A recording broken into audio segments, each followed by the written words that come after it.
Alright, so welcome back. So this video right here is actually just going to be about the Zieba S3 that you see right here, but you can probably tell I'm set up a bit differently. So just a quick discussion before we really dive in. I'm going to explain why all this stuff is out here. So just something I've been thinking about lately, something that's kind of been on my mind.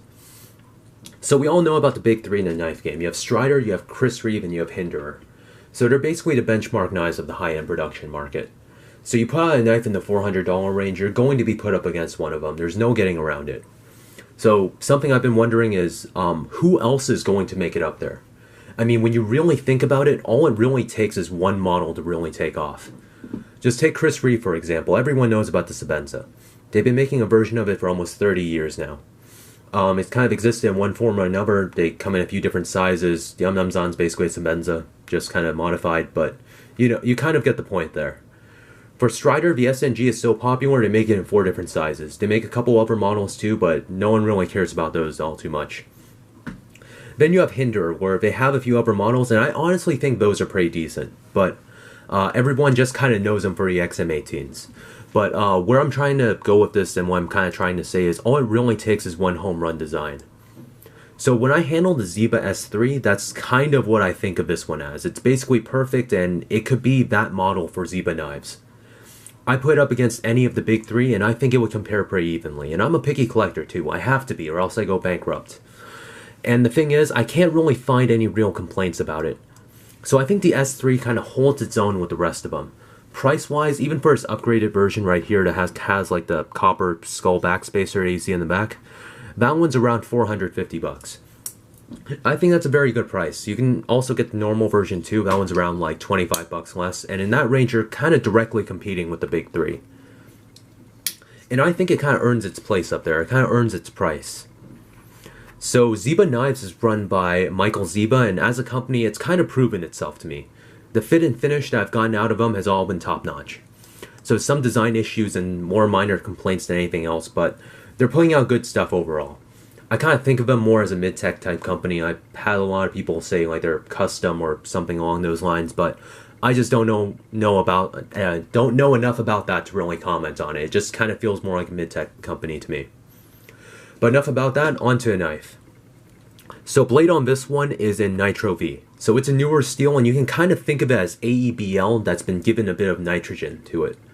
So I never really got too deep into steel chemistry. In fact, I barely passed chemistry in high school, so you're not really talking to a professional here.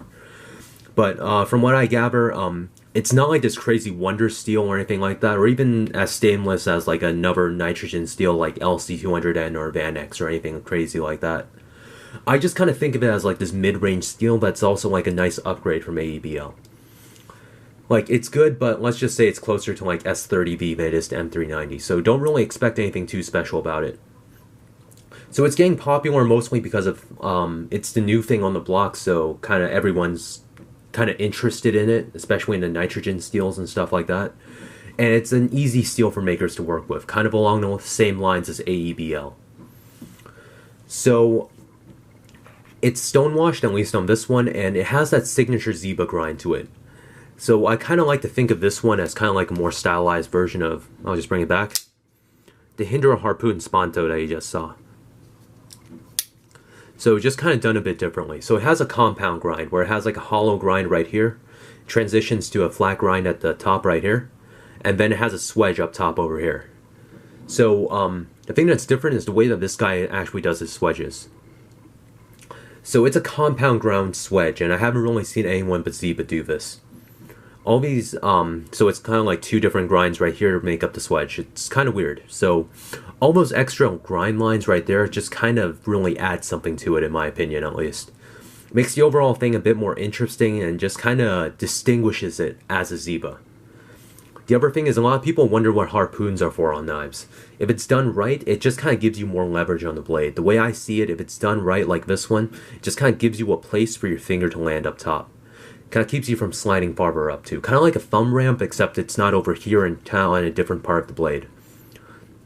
It works great either for your thumb or your index finger right here. So moving back, you'll see there's a small run of jimping back here. So this one feels nice and grabby. I've had a bunch of knives before where like the jimping feels good when you're cutting paper or anything like that, but when you put some real pressure, like some real force behind it, when you really go to use it, it feels like it wants to rip the pad of your finger clean off. Whatever he's done here, he's done it well. It feels like it's about the same no matter how much you really bear down on it. It still kind of feels nicely chamfered on the edges too, so no real sharpness here. Look down here and you'll see a sharpening choil right there. So it perfectly clears the plunge grind, so you're not going to have any issues with sharpening or anything like that. You're going to get a nice consistent edge all the way to the back. It's just that this area right here in front of the flipper is just a bit awkward. I'm not quite sure what to do with it. You can kind of get your finger wrapped around over here, and it's not like it's uncomfortable or anything, but you just need to be really careful not to drop in on the blade. Flipper overall is well done. Just kind of doesn't really get in your way, and that's kind of all you can really hope for when it's a flipper like this. So when it comes to like the hinders or anything like that, put this right here, it kind of has like this flipper where it's kind of hooked this way. It's because like when you have it open like this, it kind of forms a finger guard. But the problem is when you have it in hand, it sometimes kind of jabs you right here. It's also a reason I can't keep a 3-inch hinder in my life. So this one right here kind of does the same thing where it kind of hooks a little bit, but it's not nearly enough for me to hate it. It's not nearly as bad as the hinders. So it doesn't really end up jabbing me or anything like that. It's just, actually, it's decently rounded as well. So when you go to flip it, it's alright. Not gonna say it's great, not gonna say it's perfect. It's just kind of alright. It kind of has a light detent to it, but if the detent was harder, I feel like this flipper would just kind of hurt me. It's rounded, but it still kind of has some edges to it, if you know what I mean. So I'm kind of in a weird place about that. I want to complain about the detent, but it's not exactly ideal, but it's not really a problem at all. So I'm kind of in a weird spot here. So I prefer a harder detent, but as it is, it works, and I would probably hate it if it had a harder detent. Like I handled a few other models before from Zieba, like the S5 actually comes to mind, where it's like you have really hard detent on that one. It's kind of comes up to like a big corner right here. It has jimping on both sides. So that one, honestly, it just kind of hurt. Zieba in general just feels like they have a hard time making comfortable flippers, and the light detent might just be a saving grace on this one. So before I go on too much about it, I'm just going to say it's not ideal, but it works great.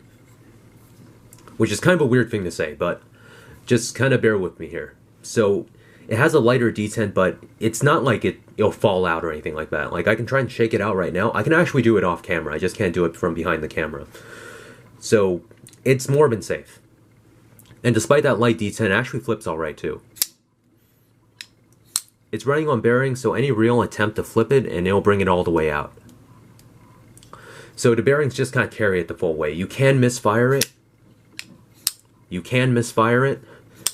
But you really need to be trying to make it happen. So I'd say the action's pretty reliable. It flips basically as fast as you want to make it. You can kind of really pull back on it. Push button it or anything like that, and it'll fly straight out.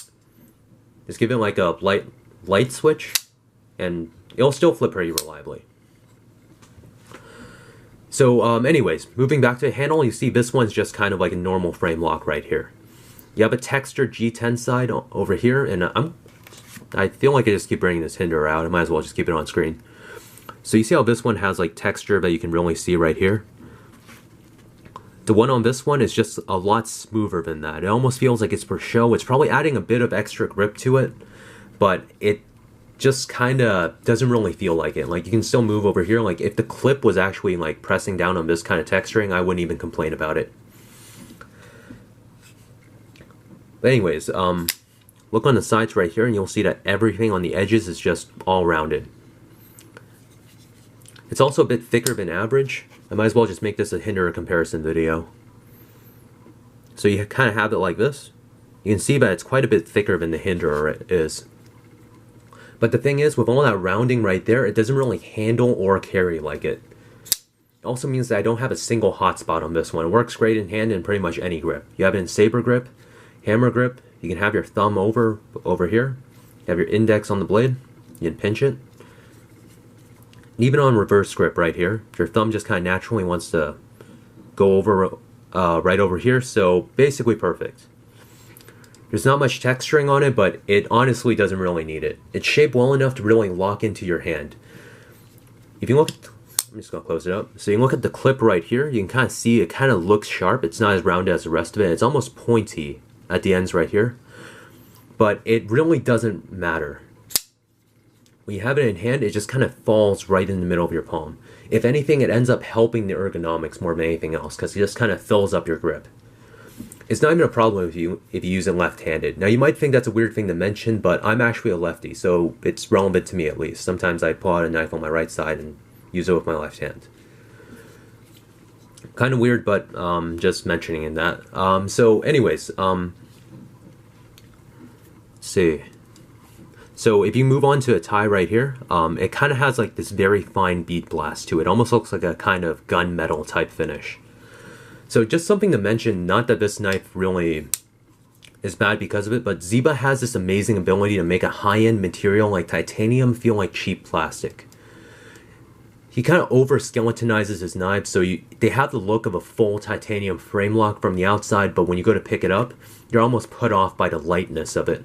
Hoback tends to do the same thing, but the result's about the same. It ends up cheapening the overall feel of the knife. Don't get me wrong, I'm all for lightweight knives, I own plenty of those. But it's just, when it just doesn't feel right. I know when most people start off, they kind of equate weight with quality, and I don't do that, trust me on that. But I do think that a knife needs to have an appropriate weight. If it's full-size knife with thick titanium slabs, I want it to at least kind of feel like it. Because if it doesn't, then when I pick it up, it feels like there's something wrong with it. It feels like it's not the material that's advertising. So yeah, I know that's kind of a weird thing to say, and I probably lost some of you guys on that, but you know, my channel, my opinions. Like, if it's thicker than like an XM18, I kind of expect it to be a bit heavier than XM18. But yeah, anyways, moving on. So anyways, this one's just a normal frame lock. Look inside, you'll see it has like a steel, I'm not actually sure if I can show it, but it has a steel lock bar insert and like and it kind of doubles as an over travel stop. And all that other stuff that people just kind of think they need, but they don't really. Just kind of all marketing, in my opinion. But anyways, tolerances on this one are tight. It locks with almost no blade play, and it actually has a little bit, but I'm making it sound a lot worse than it actually is. It's up and down play, but it's so slight that you'll basically never notice it with use. You basically need to grab the blade right here and really torque on it to really feel anything. It's such a tiny bit of movement that I'm just willing to let it pass. It's not ideal, so don't get me wrong there, and if I was Zieba, I would modify my lockup slightly to make it a bit more rock solid, but it's more than adequate as it is. This is a very well-built knife, so don't get me wrong there. There's no side-to-side play when it's locked, none when it's unlocked either. And when you go to unlock it, this is actually where the D10 ball hits the tang right here. You go from basically here to here. So by the time the flipper hits your finger, it's going to be well over a D10 ball.